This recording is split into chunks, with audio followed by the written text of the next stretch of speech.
All right, so now you have to choose your trading pairs. And what do I mean by that? So when you have your backtesting finished and you do have a few hundreds of trades across different currency pairs, now you have to choose which currency pairs are actually working for you.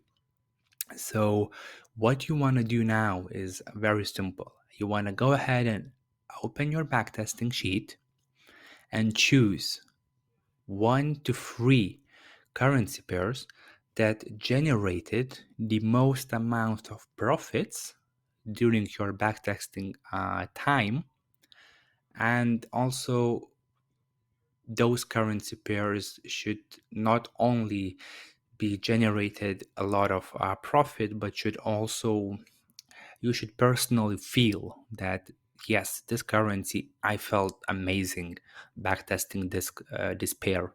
Yeah, because naturally some pairs will work for you nicely, some pairs will not. I remember during my backtesting times, for example, if I choose to backtest most of the times USD Japanese yen, I just cannot stick with it. I'm getting a lot of stop losses. I just not feeling good backtesting this currency pair.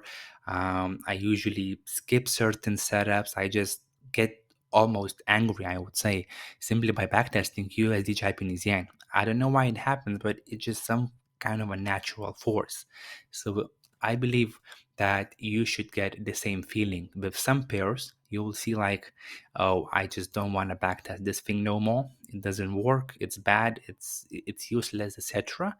With other pairs, you will be like, this pair is amazing. This pair is making me good profits. I feel good about it. It moves nicely. It moves smoothly, etc. So you will have this mixed feelings with different currency pairs. So your job now is to go ahead and choose a few pairs that you would like to stick with and trade under the real trading conditions. You do not need to have many pairs. I would say maximum 3 to 4 pairs that you should stick to on a daily basis. But the best experience, I would say, is with 2 currency pairs.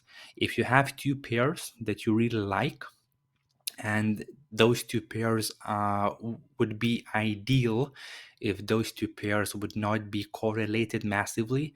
So for example, if you love GBP AUD and GBP Japanese yen, these two are very highly correlative, and most of the times both are moving in the same direction, maybe a different amount of pips, but the basic idea of GA and GJ are the same.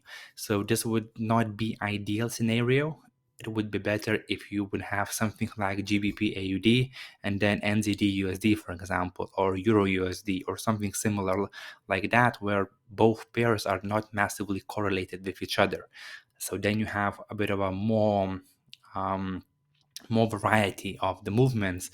And um, the key reason for that is if you choose highly correlative pairs, for example, GBP AUD and GPI, if you buy GA and you buy GBP Japanese yen, yeah, and one of them goes to stop loss, chances are that another position will also go to stop loss if they are highly correlative.